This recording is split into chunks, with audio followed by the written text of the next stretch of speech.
Nicole, and welcome back to my second ever video knitting podcast. I live in Houston, Texas with my husband, and by day I am an organizational change management consultant, and by night I do a lot of knitting and reading. So about 2 weeks ago, I just woke up on a Saturday morning and thought it'd be fun to record what I'm working on and to make a podcast. So I honestly recorded that without thinking anyone would even watch it, not even sure I would share it. But I've honestly been just blown away by everyone's support and response, family and friends of mine who said they watched and thought it was really cool and were inspired by my craft to work on their own things, and also some online knitting friends and just strangers who have reached out and enjoyed what I was working on. So thank you so much for your support. I am back with another episode, and my goal going forward is going to be to try to do this every 2 weeks. So hope to keep my knitting up to be able to support that and keep it interesting. So thanks for joining. Let's start with what I'm wearing today. So this has been such a fun knit. I showed this off in the last episode. This is the Fonda top by Boyland Knitworks, Caitlin Hunter at Boyland Knitworks. So I talked a little bit about the baubles last time. They were time consuming to make, but really enjoy the effect that they have. It used a lot of yarn, so I definitely recommend going with the pattern recommendations if you're going to make this top. I used organic worsted cotton by BlueSky fibers, and I used about almost 6 skeins of this. I'll stand up again. I guess like the complaint of all tops always is like I should have probably made it a little bit longer. It's a little bit more cropped than I normally wear. It's kind of like at my natural waistline here, so I think it's cute. It looks good with leggings, but I probably should have made it a little bit longer. I was just so excited to cast off. I think as anyone who's ever knit a sweater or a top can attest. So that was really fun. I'm interested to see how this yarn holds up. I know I had kind of been encouraged to make this by someone working at Nina Chicago, the yarn store, and she said she made a short sleeve top in this fabric, so she encouraged me to make it. But as I was knitting it, I kind of had a lot of breakage of my ends, so I'm interested to see if those will unravel or if they kind of hold up. And I guess the only other time I used this yarn was for baby blankets, which now I'm kind of wondering if that was a smart choice. So I guess shout out to my friend Jen if you're watching and you want to give honest feedback about how your baby blankets held up. I'll maybe post what that looks like here as a picture, but I'm interested to see how this yarn will last just based on my experience knitting with it. But love the color, love the fit. It's really fun. I actually took this on my first finished object field trip last weekend. My parents were in town and we were going to Galveston for the day. So I wore it and then took some finished object photos at the beach. So that was a fun outing. Got some fun pictures. I'll post one up here too. I guess it's been a busy 2 weeks for finished objects. I had this that I'm wearing, and then I also finished the teddy pants pattern, which was my 4th spring baby knit. I had been knitting a lot for friends who, I had 4 separate friends who had babies due between I think April 7th and May 4th. So 3 of those babies haven't arrived. The last one I was like frantically working on my gifts to gift to my friend last night. So I'll post a picture of that here. It's a really cute like onesie jumpsuit pattern for a variety of different sizes of newborn to a little bit older baby. I'm not sure how old it goes up to, but I knit the size that was 1 to 2 months.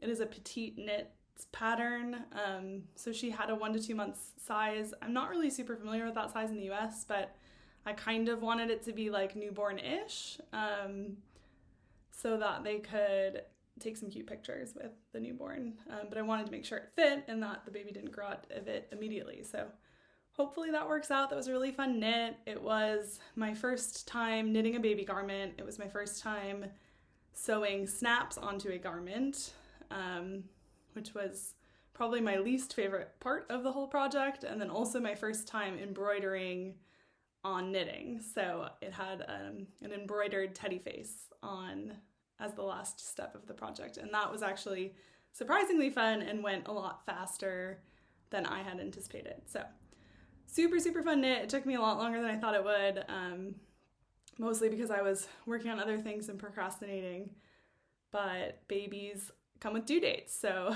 I like to try to give my friends the gifts before the baby's born, and I feel like I just barely made it this time, so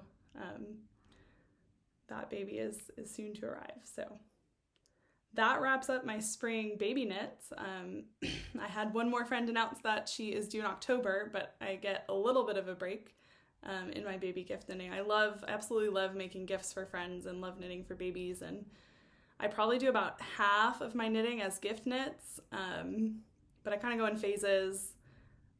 So it's always fun to kind of get back into a little selfish knitting and make the fun garments and that sort of thing too. So that's kind of my focus right now. My third finished object, which I guess I'm cheating a little bit by calling it a finished object because I didn't weave ends. Not sure how people feel on that. I think finished objects are not finished until there are ends woven in and it's actually ready to wear. Or use if it's a blanket or something like that. But I can't quite show that test knit yet because it's a secret test knit. This one was for Corinne at Hawari Bazaar Co. I will show a little bit of the yarn that I used in a little while because the yarn was part of the Ramadan Wool Club that I mentioned in the last episode. Corinne is so fun to test knit for. I've test knitted for her before. I believe this pattern is coming out on May 2nd as part of an Eid celebration at the end of the Ramadan Wool Club. Eid is the Muslim celebration at the end of Ramadan, so I think they've kind of teased that there might be a pattern book coming with different patterns on Eid, so I know of one of the patterns because I test knit, so excited to see what the rest of the ladies at the Ramadan Wool Club have come up with. Loved Corinne's pattern, can't wait to show you and talk about it more, so you'll have to wait till the next episode to see what I made there. And by then I will commit to weaving in my ends so that it's a fully finished object. All right, so speaking of the Ramadan Wool Club, I showed 2.5 series of dyers from the Ramadan Wool Club last episode. So the Ramadan Wool Club is a collection of 5 dyers who are all Muslim, and they feature this time around, they feature a different dyer for 6 days, and there's a mini skein of yarn for each of those 6 days. So I participated in the Ramadan Wool Club last year, and I made the Dicker shawl, which I'll post a picture here, but if you're interested in hearing more about that, I talked about that in my first episode. Last year, they alternated between the dyers, so everyone was kind of mixed together across the 30 days. This year, they featured one dyer for a set of 6 days each. So I featured in the first episode the first 2 dyers, 2.5 dyers, I guess.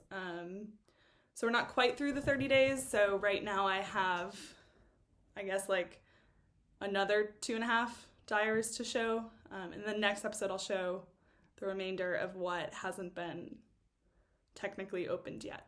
Because we're not quite finished with Ramadan. So I will start with where I left off last time. So this series was featuring, this was the third series, it's third set of 6 days in the Ramadan Wool Club, and this was featuring Kelsey at Knitting Niqabi. So I showed these last time, these gorgeous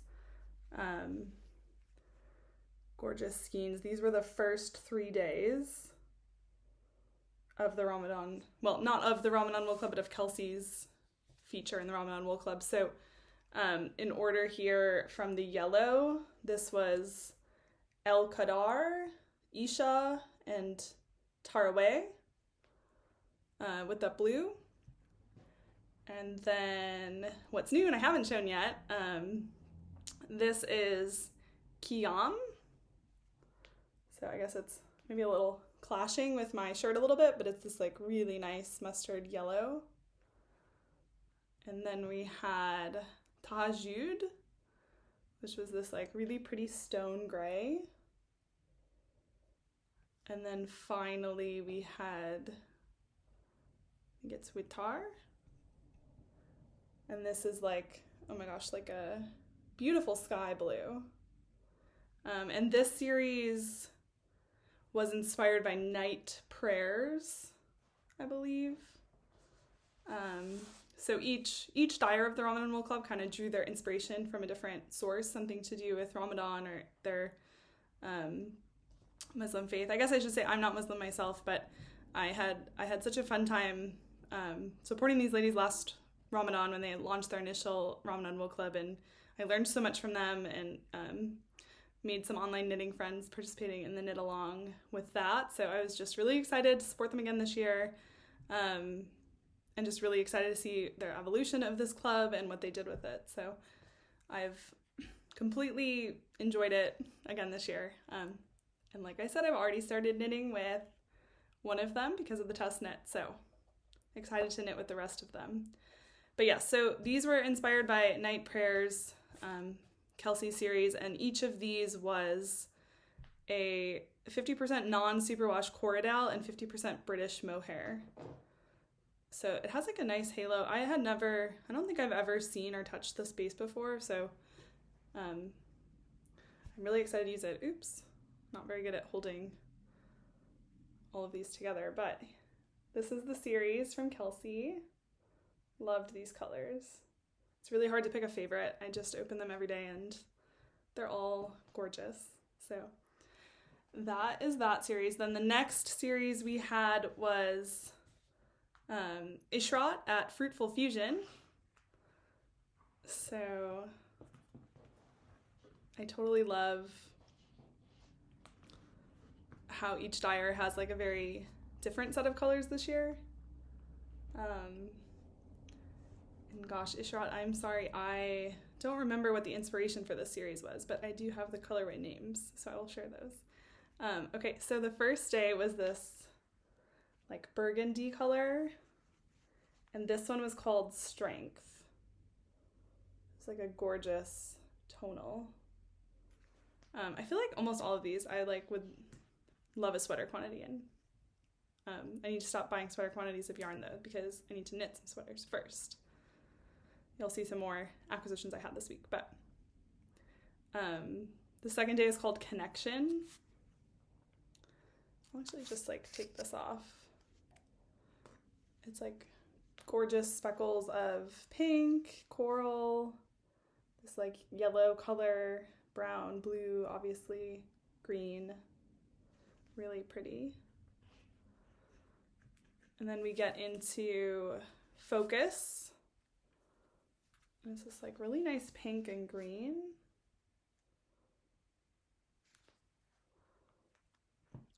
And then this was really fun to open.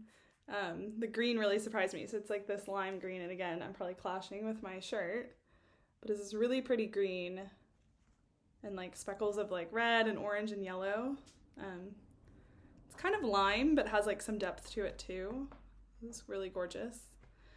And then this one, I know it's like, this one's a little understated, but I feel like this was maybe my favorite. It's really hard to pick a favorite, but this is Purpose. And as soon as I saw this, I thought like, oh my gosh, like a sweater or a cardigan would be so pretty. I don't know if it's like really picking up all of the colors, but it's like this nice, it's kind of like it seems like it would knit up pretty neutral with these pops of like a little pink, a little, I don't know if it's like a black or a brown or dark purple. And then down here you can see kind of like the coral speckles, grays. I feel like that would be gorgeous as maybe a cardigan. I know I don't have enough for a cardigan as a mini skein, but we'll see. Maybe Ishrat will bring that one to her shop. And then the last day was this, I think I said this was Purpose. I think so. And then the last one was called Enhancement. And it's this like another really pretty red tone, but with some greens and kind of like unexpected, I guess I would say kind of unexpected pairings, but like, look how gorgeous that is. My hand's kind of in the way. So again, this was Ishrat at Fruitful Fusion. So I'll try to hold these up. So it kind of began and ended with some reds. And there's like greens and pinks and blues. So again, it's like, I just think it's so fun. Like, look at the difference, you know, between these colors and these colors. It's like, you know, totally different inspiration, totally different palette. So a lot of fun different projects to make. Oops, and I missed the light blue in this. All right. So those were the 2 full series of the Ramadan Wool Club that I had to show. And now we are on the final 6 days of Ramadan. And so we're in the final dyer, who is Corinne from Hawari Bazaar. So Corinne's the one that I've been working with on the Chestnut. And she gave me permission before this started to open her minis early and use them for my test knit, which was fun because I got to open them at the beginning, but then now, you know, I don't have anything to open daily for the last 6 days. So that's okay though. I had so much fun with this yarn.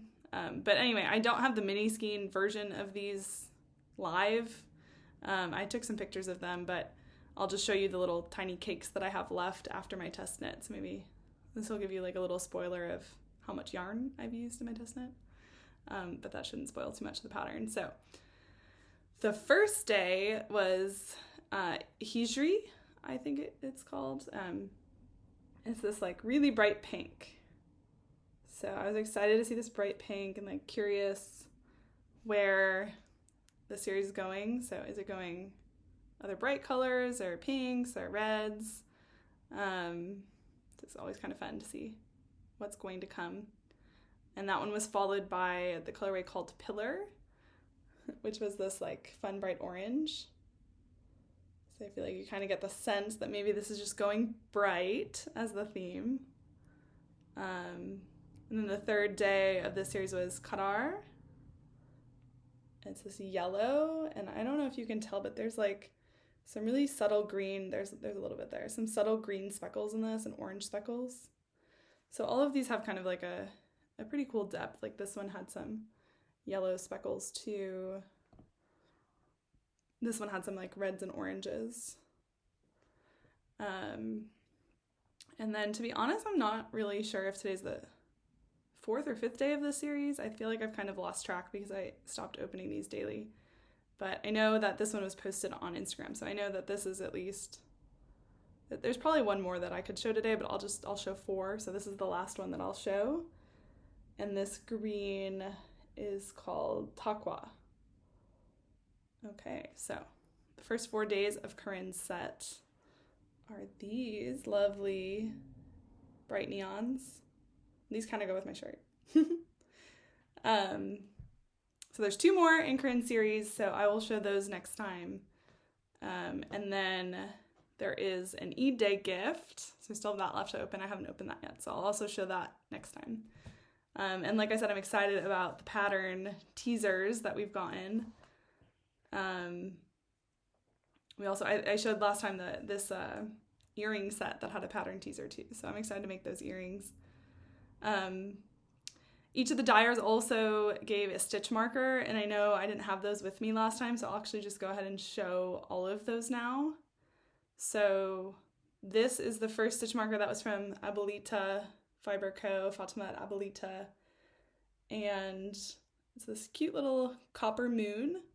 I actually used that on the project that I knit for Corinne, so that one was in use last time on a project that I couldn't show, but now that that's off the needles, I have that one back. And then next, we had the series from Aquarius Make, who had this gorgeous star and moon combination. So I'm excited to use that. And then the third series was knitting Niqabi, but I think this one is actually from a place called Sunrise Grove Knittery. So I haven't had a chance to look that up yet, but this is a really cute wooden stitch marker. So again, a moon, but it's cute that they're all kind of, I mean, definitely moon themed. I know moon is an important symbol, but they're all like different materials. There's copper, this one's wood, so those are kind of fun. And then Fruitful Fusion had a star. So you can see that's like a nice big stitch marker, glittery star, which is nice. And then Hawari Bazaar, this last series, had another moon and star. So it's like a, it's hard to see on here. It's a cream colored moon with that nice little golden star. So I'm excited to use all of those on projects.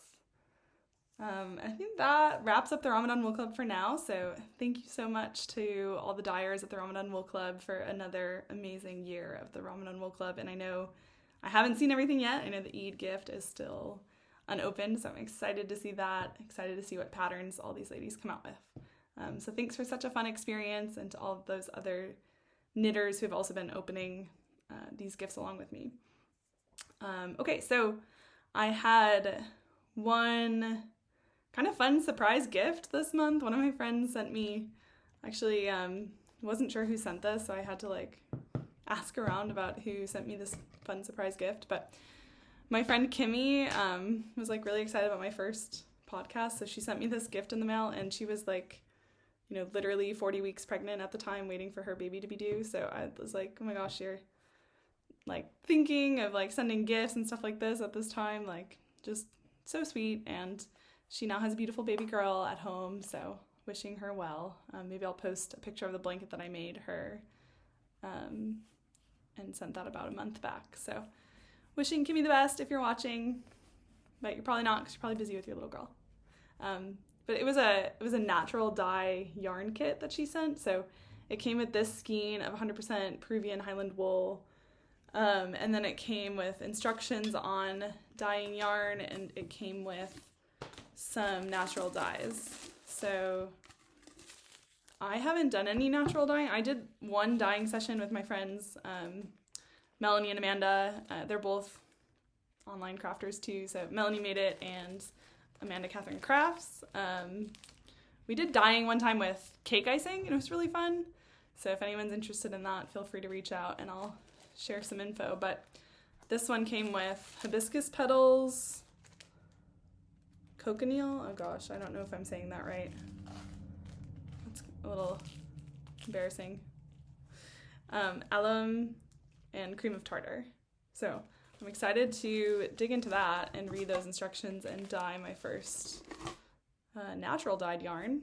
I'm also really interested in experimenting with avocado pits and onion skins. I feel like those are kind of the, from what I've heard, the two like intro gateway natural dyeing substances. So we have a long way to go to be as talented as people like knitting Niqabi and Abuelita fibers, and it probably, you know, would only ever be a hobby of mine, but I really admire the dyers who are working on natural dyes and just like sourcing from different places in the environment. So that was really cool and a really fun surprise gift. So thank you so much, Kimmy, if you're watching. I really appreciate it, and I'm excited to use that. Okay, then I think I had one more acquisition. So Sewrella Yarn, Ashley at Sewrella Yarn, does an oopsie sale when her shelves become full of yarn that had like some small defect, which doesn't mean the yarn's bad per se, but maybe the color just didn't turn out exactly as she anticipated, or there might be like a small splotch of the way the dye took to the yarn is not as consistent to pass her quality standards as she would want for a normal collection. So she saves all of that yarn, and then I think like maybe twice a year, I guess whenever her yarn shelves are full, she does an oopsie sale. And so you can buy any base and it'll come in 4 skein packs for a discount, which is like probably one of the best prices you can get for quality hand-dyed yarn, is like an oopsie sale. So she lets you ask for, you can't really ask for something specific, but you can give like kind of general what you're interested in right now. So I said that I was interested in light tonals, which I guess is like a bit unusual for me because I'm normally like really into her speckled yarn and interesting dyes. But right now I've been really more leaning towards really usable sweaters. So I thought maybe if I asked for light tonals, I would get some interesting yarns to make sweaters. So I actually got 2 different bases. I kind of, once I decided I was going for it, I really went for it. And actually, as I was doing this, I was like at the grocery store when this was going live, and I was thinking like, oh, I'm at the grocery store. I'm not gonna, it's fine. I won't buy anything. It's too difficult right now. But then within 5 minutes, I was like at my car, and I was like, okay, well, it hasn't gone live yet, so I might as well check. And then I was just like refreshing my browser 10 times until it went live. So anyway, I was really excited with what I got. I definitely got light tonals. I will show. I got 1 fingering weight base and 1 Suri. Well, I guess 1 sock fingering and 1 Suri fingering.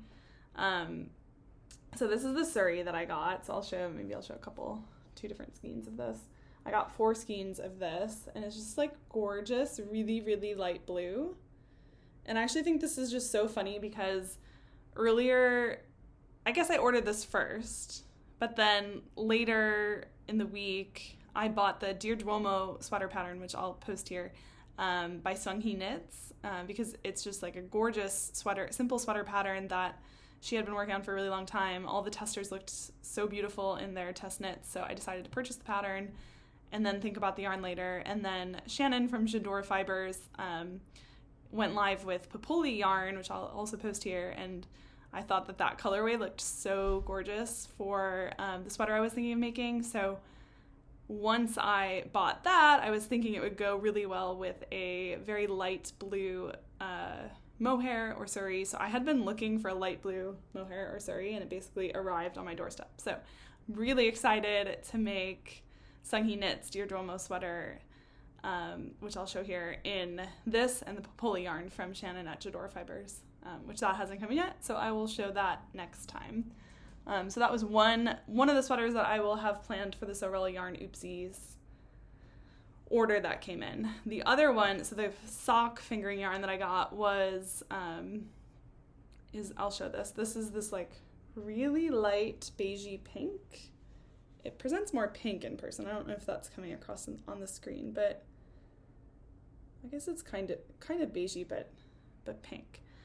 Maybe like a champagne. So I had actually bought this other colorway called Maui from Sewrella Yarn a long time ago. Actually, it was in her greatest hit, so it wasn't the original collection. But I got this for a Myrte top, which maybe I'll post here. And like, for some reason, it just wasn't working out. My gauge was really off. The fabric wasn't coming out. So it's actually a project that I frogged, and I thought like, I know it's fingering, but the yarn was just so thin for what I was trying to do, and it didn't really feel like it fit with the pattern. And then also it's like really more colorful than I wanted.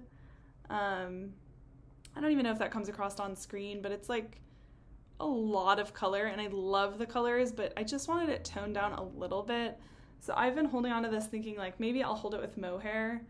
But then this yarn came along, and it like, doesn't that look gorgeous together? I feel like, I haven't swatched yet, but I feel like these 2 colors held together for like a DK to worsted weight sweater are just going to be like absolutely stunning. And then it'll tone down the colors in this and make it a little bit softer.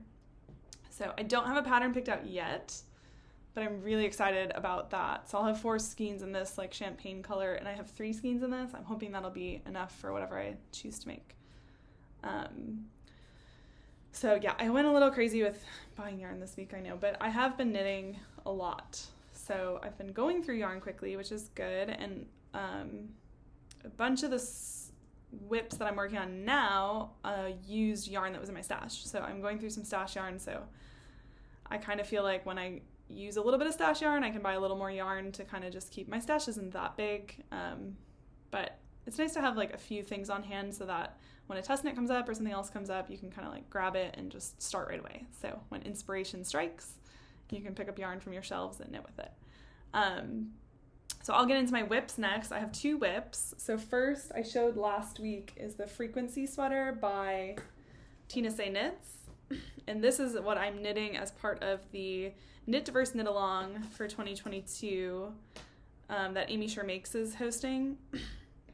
So the rules to join the knit along were to make, in honor of Asian and Pacific Islander Heritage Month, starting May 1st, which is tomorrow as I'm recording this, she launched a knit along to celebrate Asian and Pacific Islander dyers and designers. So you could either participate by working with yarn from an Asian Pacific Islander dyer or a pattern from an Asian or Pacific Islander designer. I did both. So this is the Frequency Sweater by Tina Say Knits. And this yarn is from my favorite dyer, Melanie at Big Little Yarn Co. in Soft Sock, I think it's called. And this is Nori, and this is Onigiri. So I have made it through the second color work section. So you can see that there.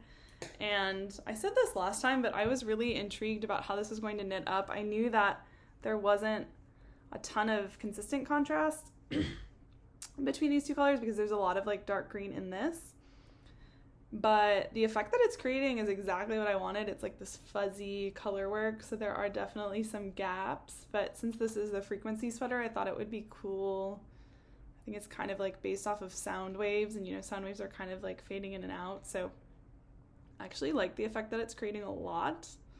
And I love this yarn from Melanie. I made a Relentless shawl by Tammy Gore for a friend in this yarn, and this is the leftover yarn that I had. So I'm super excited to be making a garment for myself. So this is what it's looking like so far. I'm just having so much fun with this. Oh, and also Melanie at Big Little Yarn Co. is also making a Frequency Sweater right now. I think she might be using Ito Bito yarn, but I called her my project twin on Instagram, and she has also been calling me project twin, so that's been fun. So shout out to Melanie at Big Little Yarn Co. And also finally on this project, I have a stitch marker from Reshma Hello Lavender Design. So this was her Into the Wild collection. So it's like this lion peeking through flowers, and Reshma is like a master at clay stitch markers. So if you haven't checked her out, check her out.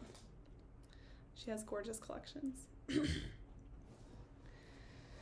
Okay, and then my other whip right now, I guess I've been prioritizing teddy pants. I needed to get teddy pants off the needles, and I also was prioritizing that other test knit that was due this week for Corinne at Hawari Bazaar Co. So the second test knit that I signed up for that's due in early June has not seen a lot of progress. This is the test knit. I'll show the yarn again. I'm using Woolberry Fiber Co. yarn in 3 colors. It's 1 main color and 2 colors for stripes. So these are the 3 colors. This is Snow-Kissed Mountain, Autumnal Walks, and Rhubarb Pie. So these are from a collection, I think it was called Cozy in the beginning of 2021. So that's an example of yarn that I had in stash that I was able to just pull off my shelf and use. So I will show my swatch for this project. Came out so cute, so I'm so excited about this. This is the stripes that are going to be in the pattern. I'll show maybe the sample pattern up here. This is for the Siene blouse for Myrte at Alteration Finds. And now for the main event of this whip, this is embarrassing, but this is all I have. And this is because tubular cast on got me here. So if anyone has been wronged by tubular cast on lately, I can relate. This is a bottom up sweater, so this was like over 250 stitches in tubular cast on. I actually got through the whole cast on, which requires multiple rows of setup, and then I was like, it was late at night, and I was just like pulling on these and trying to knit fast for this first row, and a bunch of stitches came off my needle and just undid the whole thing. So I'm not sure if the mistake will even come through, but it's just, the tubular cast on creates this like beautiful edge if you haven't ever done it before. It kind of like wraps around the bottom. So there's part of it that doesn't do that, and I'm so early on. Oh, here it is. This is the mistake here. So you can see it's just not as clean as like right here. I'm so early on in this project, I need to just restart. I know that, so I'm going to do it. But tubular cast on with that many stitches took me probably over 2 hours to do just that tiny bit of work, which feels a little bit crazy. So that project has been in timeout for almost a week. But I'm bringing that out of timeout. I'm going to work on it, and I'm committed to working this test knit and finishing this by June so I can get this beautiful, beautiful sweater that looks like that. So those are my whips. Yeah, and so that's all my knitting for the last 2 weeks. I know I've been pretty busy. So gotten a lot of knitting done. So I know I wanted to feature also the books that I've been reading in this podcast. I would say in life for me, my knitting and my reading are like inversely related. So when I'm knitting a lot, I'm not reading much at all. And when I'm reading a lot, I'm not knitting much at all. So it's kind of like my free time that ebbs and flows. So all that to say is you can probably tell I've been knitting a lot, so I have not been getting much reading done. So I'm still on the same 2 books that I mentioned last time, so I'll just show those and kind of talk a little bit about them. This is like my professional development book, read at the time, Getting Things Done by David Allen. I know like last week I was like, oh, it's kind of silly to bring this up, but maybe it'll help someone. I like to read something that has something to do with work or life or just general improvement. I guess the biggest takeaway that I'm getting from this book, I'm almost done with it, but the biggest takeaway is really like focused on getting things out of your head and just into a system so that you don't have to be like constantly thinking about everything that you have to do. And so you're reminded of the things that you need to do when you need to do them, which honestly I think would be really helpful for me. I think it talks a lot about having open loops in life and just like constantly being thinking about everything that you need to do, and like it's not really that helpful to be thinking about how you need to put air in your tires when you're like, you know, out without a tire pump or whatever. So it's like that, but applied to all areas of life. So I am intrigued by the concepts. I'm working on implementing a few of them. Not quite done with the book. For kind of like my more fun read right now, my fiction book, this is Rules of Civility by Amor Tolls. I absolutely love his literary style. It's so fun to read. I think I'm struggling with this book, honestly, because my husband and I took a trip to Hawaii in late February, early March. And that was a trip where I like did no knitting. I was not on social media at all. I was just like sitting by the pool reading, sitting on the beach reading the whole time. So I read like 3 books while I was there, and I had started this one and I didn't finish it, and then I came home and it just kind of felt depressing to keep reading the book that I'd been reading by such a beautiful poolside. So I think it's no fault of the book, and more like the first half I was just enjoying reading poolside in Hawaii, which I cannot replicate in my home. So I've been working on getting through it, but it's kind of like, oh gosh, I just wish I was like back on vacation and reading this. So, but anyway, it's a really good book. Definitely recommend it. It's a fun read about a few women in the 1930s, like in Manhattan, trying to find their way. So that's fun. And then I guess as a wrap up, I just wanted to, last time it was fun to kind of talk about 3 things that are bringing me joy right now. This time I'm going to do more of like a joy/gratitude list, but 3 things I'm grateful for and or bringing me joy right now. I guess the first thing is that my parents visited last weekend, feeling really grateful for family. Really enjoyed having them visit. Always nice catching up with them. It's hard when I live so far away from my family, but it's nice to see them. And any other family that's watching that I haven't seen in a while, I miss you, and I hope that we can see each other soon. It's been like a couple years since I've seen some of my extended family, so hopefully that changes soon. All right, second thing that's bringing me joy this week, it's April in Houston, and the weather has been absolutely great. So I mentioned last weekend I went to Galveston with my parents. It was a gorgeous day. I've just been trying to get outside when I can and enjoy Houston before it gets oppressively hot. And when my parents got back, they live in Buffalo, New York. They got back on Tuesday, and Wednesday morning it snowed. So shout out to my friends in the north. You should come visit me in Houston this time of year, because it's miserable that it's still snowing in April, and I can empathize with you. Okay, and then the third thing that's bringing me joy and grateful for this week is that work has been surprisingly good lately. Like the last 2 weeks, I had been, before I started my knitting podcast 2 weeks ago, I'd been feeling like really stuck in work and other areas of life. And so part of creating this knitting podcast was just to do something fun for myself and kind of do something different. But as soon as I did that, like that week, so many opportunities opened at work and so many doors open. It just felt like putting positive energy out there really helped. And I've had like a lot of cool things come up at work that are exciting growth opportunities for me.